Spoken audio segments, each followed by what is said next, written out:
수덕사 버선꽃 이야기. 옛날 어느 마을에 수덕이라는 도령이 살고 있었습니다. 훌륭한 가문에다 문물을 고루 갖추었기에 그의 이름은 널리 퍼져나갔습니다. 인근 지역에서는 물론 다른 지방에서조차 수덕 도령을 신랑감, 사윗감으로 점찍었습니다. 하지만 수덕은 학문을 계속해야 한다며 혼인을 미루었습니다. 하루는 수덕 도령이 시종들을 데리고 덕숭산으로 사냥을 갈 때였습니다. 멀리서 보기에는 그저 밋밋하고 별로 볼품없어 보이는 산이었는데 실제 산속으로 들어와 보니 그게 아니었습니다. 급한 여울과 완만한 계곡이 조화를 이루었고 험한 산 바위 절벽과 아름드리 나무들이 빽빽하게 들어차 있었습니다. 곳곳마다 수억 만년을 지나오면서 역사의 아픔들을 간직한 양 설의목들은 벌렁벌렁 드러누워 있었습니다. 금방이라도 뭔가 튀어나올 것 같은 음습함도 있었고 마냥 드러누워 뒹굴고 싶은 풀밭들도 질펀하게 깔려 있었습니다. 수덕 도령이 시종들을 돌아보며 말했습니다. 참 명산 중에 명산이로구나. 바로 그때였습니다. 수덕 도령의 말소리에 놀랐는지 나무 밑에서 노루 한 마리가 후다닥 뛰어나가는 것이었습니다. 노루는 한참 엉덩이를 자랑하면서 뛰어가더니 활 한바탕 되는 거리에 멈추어 서서 이쪽을 바라보고 있었습니다. 이때 이미 수덕 도령은 화살을 등 뒤에서 뽑아 활시 위에 걸어 당기고 있는 상태였습니다. 그러나 그는 더 이상 어떤 행동도 할 수 없었습니다. 분명히 노루 앞에 사람이 있었기 때문이었습니다. 그것도 젊고 아름다운 여인이 서 있는 것이었습니다. 수덕 도령은 눈을 씻고 보았지만 틀림없는 사람이었습니다. 이러한 사실을 모르고 시종들은 어찌하여 화살을 쏘지 않느냐고 채근을 했습니다. 저기 저 노루 앞에 여인이 보이지 않느냐? 내 눈에는 분명 사람으로 보이는데. 그렇게 말하는 사이 노루는 간 곳이 없고 여인만이 남아 있었습니다. 수덕 도령은 활을 거두었습니다. 곁에 있던 할아범이 아쉽다는 투로 말했습니다. 도련님, 어찌하여 활을 거두십니까? 지만 놓으면 노루를 잡을 수 있었는데. 수렁 도령이 말했습니다. 이 산골짜기에 저토록 아름다운 처녀가 있었을까? 참 희한한 일도 다 있구나. 어찌하여 이 산중에 들어왔지? 그제서야 할아범과 모든 시종들은 수덕 도령이 가리키는 방향으로 돌아보니 진짜 처녀가 서 있었습니다. 그들은 모두 눈이 휘둥그레졌습니다. 미인도 미인이려니와 인가도 없는 첩첩산 중에 어찌하여 여인이 홀로 있는지 궁금했습니다. 그 중에 한 시종이 말했습니다. 혹시 여우가 둔갑한 것 아닐까요? 여우가 천년을 묵으면 사람으로 둔갑할 수 있다고 하던데 그것도 대개 여자의 모습으로 말입니다. 다른 시종이 말을 받았습니다. 맞습니다. 그래서 여자는 여우 같고 남자는 늑대 같다고 하는 것입니다. 도련님, 화살을 한 번 더 쏘시지요. 둔갑한 여우는 죽으면 본래의 모습으로 돌아간다고 하니까요. 수덕 도령은 머리가 복잡해졌습니다. 시종들의 말도 일리가 있었습니다. 정말 시종들 말대로 여우가 둔갑한 것이 아닐까? 그러나 그는 고개를 가로저었습니다. 만약에 너희들 말대로 화살을 쏘아 놓고 그것이 실제로 사람이라면 어떻게 하겠느냐? 시종들은 그 말에 모두 입을 다물었습니다. 추측이 실제로 나타날 경우라면 다행이겠지만 만에 하나 추측이 빗나가 진짜 사람을 죽인다면 그것은 정말 감당할 수 없는 일이기 때문이었습니다. 수덕 도령이 주위를 돌아보며 말했습니다. 오늘은 그만 돌아가자. 시종들은 모처럼의 흥분과 호기심으로 더 사냥을 하고 싶었지만 하는 수 없이 집으로 돌아왔습니다. 수덕 도령은 집으로 돌아오는 길에 뛰는 가슴을 억제할 길 없었습니다. 지금까지 많은 여인들이 구혼을 했고 만나자고 했지만 학문을 계속한다는 마음으로 모두 거절해 왔습니다. 그리고 아직까지 한 번도 마음을 빼앗은 여인이 없었습니다. 그런데 오늘 그 산중에서 만난 여인은 말 한마디 건네보지 않았지만 야릇하게도 수덕 도령의 마음을 꽉 채우고 있었습니다. 참으로 모를 일이었습니다. 혹시 천생연분은 아닐까? 천생연분을 왜 하필이면 그 첩첩 산중에서 만나겠는가? 그는 자신의 신분이 조금은 야속했습니다. 평민이라면 누구하고나 관계없이 남녀가 서로 만나 사랑하는 것이 허물이 되지 않았습니다. 평민들 세계에서는 자유연애가 허용되었습니다. 그러나 자신은 양반집 자제였습니다. 양반 가문에서는 부모가 정해준 인연 외에는 설사 부부가 되었다 하더라도 남들 앞에서 내놓고 사랑하는 감정을 보일 수 없었습니다. 수덕 도령은 후회했습니다. 양반의 자제라 하더라도 만나서 얘기나 한번 해볼 걸 하고 생각했습니다. 그러나 이미 산을 등지고 내려온 지도 오래되었고 집에 이르니 낮이 차지했던 공간을 밤에게 내주고 있었습니다. 낮과 밤은 서로 교대해가며 자연스럽게 공간을 채우고 있었지만 수덕 도령의 마음속에 한번 깊이 박힌 그 산중 미인은 교대할 줄 몰랐습니다. 책을 펼쳐도 눈에 보이는 것은 여인의 모습일 뿐 글자는 전혀 눈에 들어오지 않았습니다. 답답한 가슴은 터질 것만 같았습니다. 그는 사랑의 열병을 앓기 시작했습니다. 그리움의 열매를 가득 안고 뒹굴었습니다. 수덕 도령은 하라범을 시켜 그 여인의 행방과 거처를 알아보도록 지시했습니다. 양반집 자제의 채통보다는 사랑의 열병이 더욱 무서웠던 것이었습니다. 하라범은 여러 날 만에 그 여인이 누구이며 어디에 살고 있는지 알아냈습니다. 수덕 도령은 하라범이 도착하자마자 급한 대로 여인에 대해 물었습니다.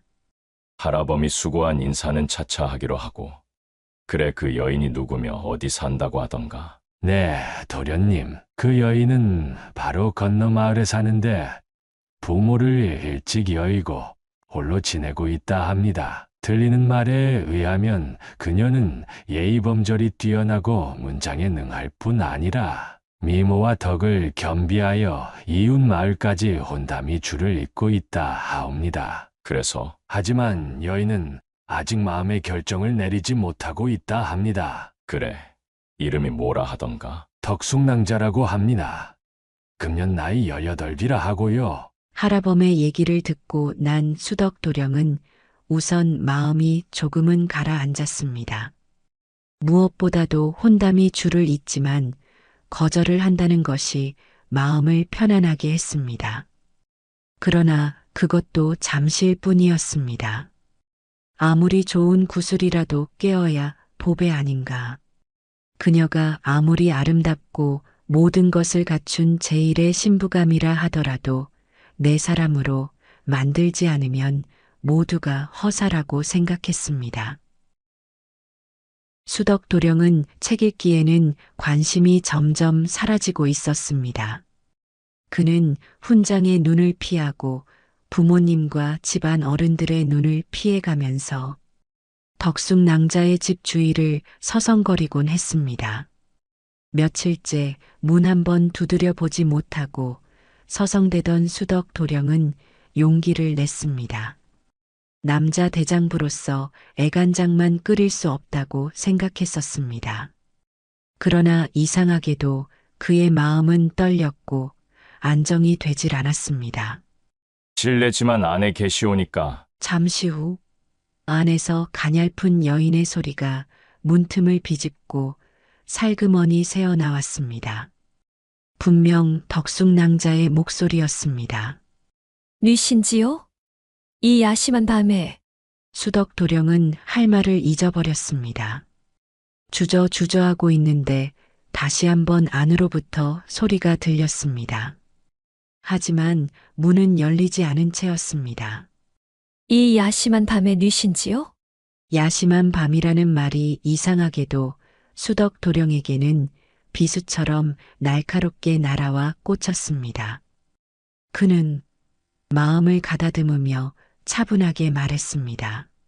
저 소생은 이웃마을에 사는 수덕이라 합니다. 야심한 밤에 실례인 줄 압니다만 저 꼭 만나 뵙고 싶어서 이렇게 왔습니다. 문이 비스듬히 열리면서 덕숙낭자가 외씨 같은 버선발을 살짝 드러냈습니다. 수덕도령은 두근거리는 가슴을 짓누르고 서 있었습니다. 마침 초가을 달이 구름 사이를 비집고 나와 두 사람의 행동을 엿보고 있었습니다. 덕숙낭자가 말했습니다. 소녀는 혼자 사는 사람입니다. 하여 도령을 맞이할 수 없음을 용서하소서.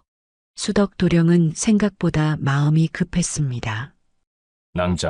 낭자와 혼인하고 싶습니다. 저의 구혼을 받아주시기 바랍니다. 초면의 구원이라 너무 빠르다고 생각지 않으십니까?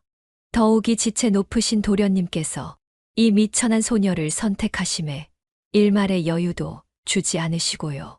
수덕도령은 아차 싶었으나 이왕 엎질은 물이 되어버렸습니다.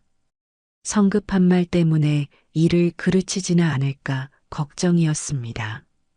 그는 차분하게 마음을 가라앉혀 여유를 갖고 생각해달라고 하고 싶었습니다. 그러나 정작 튀어나온 말은 달랐습니다. 만약 낭자께서 저의 구혼을 거절하신다면 나는 죽음으로써 내 뜻을 표할 것이오다. 소녀 도련님의 뜻을 모르는 바 아니오나 아직 나이가 어리옵니다. 또한 도련님과 신분도 어울리지 않고요. 그러니 좀 더 여유를 주시면 생각해보고 말씀드리겠습니다. 덕숙낭자. 나는 그대를 한번 본 뒤로는 손에서 책을 놓아버렸습니다. 벌써 2달이나 됩니다. 덕숙낭자가 짐짓 놀라는 표정을 지으면서 말했습니다. 나를 보셨다고요?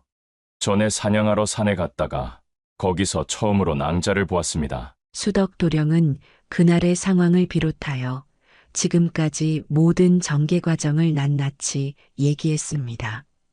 덕숙낭자도 다소곳이 이야기를 들었습니다. 덕숙낭자가 이윽고 입을 열었습니다. 한 가지 조건이 있습니다. 그 조건만 들어주신다면 소녀는 도련님과 혼인을 약속하겠습니다. 수덕도령은 귀가 번쩍 뜨였습니다. 그 조건이 무엇인지요? 어서 말씀해 보십시오. 내 그대를 나의 아내로 맞는 일이라면 어떠한 일이라도 하오리다. 저희 부모님은 뜻하지 않은 사고로 유명을 달리하셨습니다. 그래서 부모님의 영혼을 위로해 드리고 싶습니다. 저를 위해 집 근처에 절을 하나 지어 주셨으면 합니다. 좋습니다. 집 근처라면 어디쯤이 좋겠습니까? 처음에 저를 보셨다는 그곳에 지으심이 적당할 줄 아옵니다만 이렇게 해서 절을 짓는 일이 시작되었습니다. 집안의 어른들도 반대했고 부모님도 달가워하지 않았습니다. 그리고 동네에까지 소문이 나서 수군대기 시작했습니다. 하지만 수덕도령은 개의치 않았습니다. 예산읍내는 물론 인근 지역에도 수덕도령의 집안은 갑부로 알려져 있었고 지체도 높았습니다. 수덕도령은 많은 사람들을 사서 기둥을 다듬고 석가래와 대들보를 준비하였습니다. 기와를 굽고 주춧돌을 갖추었습니다. 그리고 한 달 만에 절이 완공되었습니다. 절이 완공되자 수덕도령은 덕숙낭자에게 한달음에 달려갔습니다. 덕숙낭자, 절이 완공되었습니다. 단청까지 막 끝내고 오는 길입니다. 한번 같이 가서 보시지요. 하지만 덕숙낭자는 반가워하는 기색도 없이 덤덤히 말했습니다. 너무 쉽게 지으셨군요. 하지만 저걸 보십시오. 수덕도령은 덕숙낭자가 가리키는 곳을 보았습니다. 방금 단청을 끝내고 온 절이었는데 절에 불이 나서 삽시간에 잿더미로 타고 말았습니다. 수덕도령은 부처님을 원망하면서 울음을 삼켰습니다. 덕숙낭자가 위로하면서 말했습니다. 도련님, 저를 지으시려면 한 여인을 탐하는 마음을 초월하여 오로지 일념으로 몰입해야 합니다. 부처님만을 생각하시고 다시 지으십시오. 수덕도령은 새로운 각오를 했습니다. 그리고 그는 다시 절을 짓기 시작했습니다. 오로지 부처님만을 생각하며 일을 했습니다. 그러나 순간순간 일어나는 덕숙낭자에 대한 그리운 정은 어쩔 수 없었습니다. 한 달이 지나 절은 마침내 완성 단계에 접어들었습니다. 이제 단청을 할 차례였습니다. 그때 뜻하지 않은 불이 스스로 일어나 지금까지 지어온 대웅전을 또 홀랑 태워버리고 말았습니다. 수덕도령은 정성이 부족해서라 생각했습니다. 이번에는 부처님을 원망하지도 않았습니다. 가끔씩 일어나는 덕숙낭자에 대한 그리움의 정 때문에 화재가 난 것으로 알았습니다. 수덕도령은 화재가 난 그날 다시 건축불사에 들어갔습니다. 그는 몇 번이고 완전해질 때까지 정성을 들여 다시 짓겠다고 마음을 굳혔습니다. 9번 화재가 나면 10번이라도 다시 짓겠다는 그의 굳센 결의는 어느 누구도 말릴 수가 없었습니다. 또 한 달이 지나자 이루 말할 수 없이 신비롭고 장엄한 대웅전이 형체를 드러냈습니다. 수덕도령은 너무나 감격스러웠습니다. 그 감격은 덕숙낭자에 대한 것이 아니라 부처님을 모신 대웅전을 그토록 아름답고 장엄하며 예술적으로도 뛰어나게 지은 데 대한 자부심이었습니다. 수덕은 흡족한 마음으로 합장했습니다. 오, 부처님이시여, 이제 당신의 집은 완성되었나이다. 이제 이 대웅전에서 당신의 위대한 가르침이 영원히 이어지게 되었나이다. 아, 장엄하옵니다. 참으로 아름답습니다. 부처님이시여, 이 대웅전은 오로지 당신의 가호로 이룩된 것이옵니다. 이토록 아름답고 예술적인 대웅전은 전에도 없었고 현재도 없으며 앞으로도 이 지상에 다시 없을 것이옵니다. 부처님, 저희 소원도 이제야 이루어지게 되었나이다. 곁에서 보고 있던 덕숙낭자도 합장한 채 기도를 올렸습니다. 부처님, 이제 수덕도련님의 원력으로 소녀의 소원이 이루어졌사옵니다. 앞으로 소녀는 온갖 정성을 다 기울여 수덕도련님을 모시겠습니다. 부처님께서는 저희들을 증명하여 주시옵소서. 수덕도령과 덕숙낭자는 가족과 일가 친척들의 축복 속에서 혼인의 예를 갖추었습니다. 새로 지은 대웅전에서 올리는 예식 또한 간소하면서도 장엄스러웠습니다. 예식을 마치고 내려와 신방을 꾸몄습니다. 촛불이 아스라이 실내를 비치고 있었습니다. 분위기는 무르익을 대로 무르익었습니다. 수덕도령이 덕숙낭자의 옷을 풀려 하자 덕숙낭자가 약간 뒤로 물러나 안으며 조용히 그리고 냉정하게 말했습니다. 부부간이지만 잠자리는 따로 해주셨으면 합니다. 수덕은 느닷없는 덕숙낭자의 행동과 말에 주춤했습니다. 부부가 된 이상 같은 방, 같은 잠자리를 쓰는 것은 옛부터 내려오는 인륜의 기본입니다. 또 그렇게 하기 위해 혼인도 하는 것이고요. 수덕도령은 덕숙낭자의 대답을 기다릴 필요도 없다는 듯 말을 마치자마자 덕숙낭자의 손을 덥석 잡았습니다. 바로 그때였습니다. 뇌성병력이 천지를 뒤흔들 듯 했습니다. 순간적으로 놀라며 뒤로 물러선 수덕도령은 또 한 번 놀라지 않을 수 없었습니다. 덕숙낭자, 즉 신부가 사라진 것이었습니다. 대신 그의 손에는 신부의 버선 한 켤레가 쥐어져 있었습니다. 그가 버선을 들여다보고 있는데 신방 안에 웬 난데없는 커다란 바위가 나타났고 그 바위 틈새에서 마치 신부의 버선과 꼭 닮은 하얀 꽃이 돋아났습니다. 주위를 둘러보니 신방도 없어졌고 보이는 것은 바위와 버선처럼 생긴 하얀 꽃 그리고 울창한 숲이었습니다. 수덕 도령은 깨달았습니다. 애욕이라는 것이 얼마나 무의미하고 덧없는 것인가를, 사랑의 힘이 얼마나 숭고하고 경외스러운 것인가를, 그는 덕숙낭자를 사모하는 마음 하나로 절을 3번이나 지었습니다. 바로 그 사랑의 힘이 얼마나 위대한 것인가를 증명한 것이었습니다. 그러나 그 사랑이 애욕으로 변할 경우 얼마나 헛된 것인가를 또한 실제로 증명한 셈이었습니다.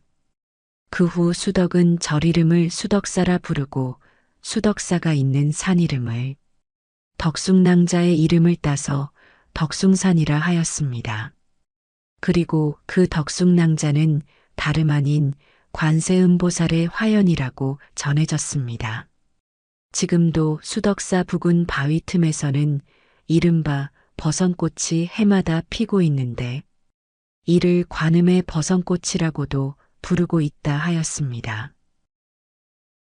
도하녀의 아들. 옛날 경주 땅 어떤 민가에 얼굴이 곱고 자태가 아름다운 한 여자가 살고 있었습니다. 사람들은 그녀가 너무 예뻐 도하녀라고 불렀습니다. 남편도 마음씨가 착하여 동네에서는 인꼬 부부라고 칭찬을 아끼지 않았습니다.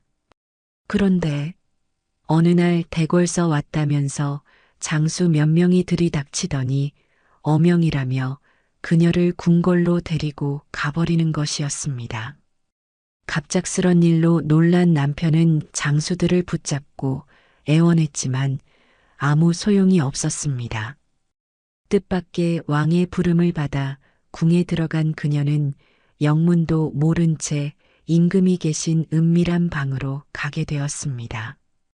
임금은 그녀를 보는 순간 눈빛이 달라졌습니다. 오늘아 수고했다. 내가 도하녀냐? 그러하옵니다. 과연 소문대로 내 미모가 출중하구나. 오늘부터 내 곁에 있도록 하여라. 황공하오나 그리할 수 없사옵니다. 옛부터 여자가 지켜야 하는 것은 두 남편을 섬기지 않는 일인 줄 아옵니다. 남편이 있는데 또 다른 남자에게 시집을 가는 일은 비록 만승의 위험을 지닌다 해도 맘대로 하지는 못할 것입니다. 만약 내 너를 죽인다면 어찌하겠느냐? 차라리 여기에서 목이 베어져 죽는 한이 있더라도 딴 남자를 섬기는 일은 원치 않습니다. 갈수록 자세가 꼿꼿해지는 여인 앞에 주색을 즐기는 왕은 더욱 재미를 느꼈는지 희롱하는 투로 말했습니다. 남편이 없으면 되겠느냐? 되겠습니다. 왕은 아무 말 없이 순순히 그녀를 집으로 돌려보냈습니다. 그의 주색에만 빠져 정사를 돌보지 않던 진지왕은 나라 사람들에 의해 폐위되었습니다. 그 후 2년이 지나 도하녀의 남편 또한 세상을 떠나버리고 말았습니다. 장례를 치르고 10일이 지난 어느 날 밤, 폐위된 진지왕은 어디서 들었는지 갑자기 도하녀의 방에 나타났습니다. 내가 옛날에 허락한 말을 잊지 않았으렸다. 지금 내 남편이 없으니 내 뜻을 허락하겠느냐? 도하녀는 잠시 생각에 잠긴 듯 하더니 말했습니다. 조금만 기다려 주십시오. 부모님께 고하고 오겠습니다. 여인은 총총걸음으로 안방에 달려갔습니다. 자다 말고 찾아온 딸을 보고 놀란 부모는 자초지종 사연을 듣고 딸을 달랬습니다. 비록 지금은 폐위됐으나 임금님의 명인데 어찌 피할 수가 있겠느냐. 어서 임금이 계신 방으로 들어가도록 하여라. 임금은 그곳에 7일 동안 머물렀는데 그동안 오색 구름이 집을 덮었고 방 안에는 향기가 가득하였습니다.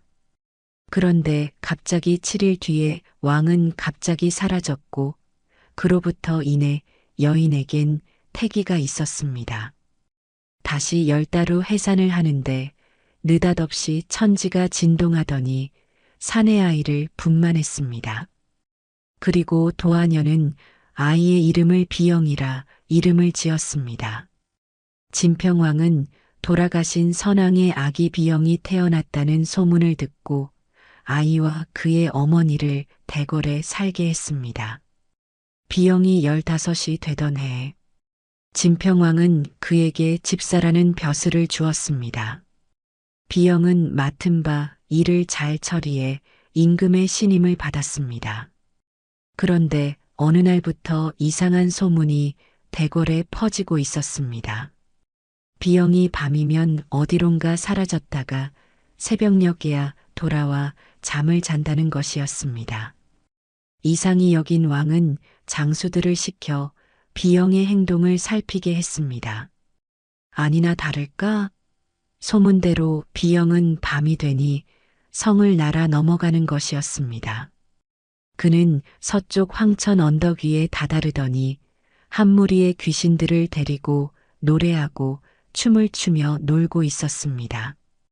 장수들이 엎드려서 엿보니 귀신의 무리들은 새벽녘 여러 절에서 울려오는 범종 소리를 듣더니 각각 흩어지고 비영도 대궐로 돌아왔습니다. 이런 상황을 상세히 보고받은 왕은 비영을 불러 물었습니다. 내가 밤마다 귀신들을 데리고 논다니 그게 사실이냐? 네, 그렇습니다. 비영은 숨김없이 대답했습니다. 그러자 왕은 비영에게 뜻밖의 부탁을 했습니다. 내가 귀신들과 그렇게 친하다니 귀신들을 시켜 신원사 북쪽 개천의 돌다리를 놓도록 해라. 그곳은 모량내와 기린내 그리고 물개내 샘물줄기가 합치는 곳이므로 홍수 때면 물살이 거칠어 나무다리는 견디지를 못하느니라. 그곳에 돌다리를 놓으면 그쪽 통행인들이 한시름 놓을 수 있을 것이다. 네, 분부대로 거행하겠습니다. 그날 밤 비영은 왕과 숲 귀신들을 불러 임금님의 청을 이야기했습니다. 그리고 귀신들은 다리를 놓기 시작했습니다. 한편에선 돌을 나르고 한쪽에선 돌을 다듬어 하룻밤 사이에 아름답고 튼튼한 다리가 이루어지고 있었습니다. 새벽이 가까워 오자 귀신들의 일손은 더욱 바빠지기 시작했습니다. 신기하게도 신원사 범종 소리를 비롯 경주 곳곳 사찰에서 범종 소리가 울려 퍼지자 다리는 완성되었고 귀신들은 종소리를 들으며 흡족한 표정으로 모두 제각기 흩어졌습니다.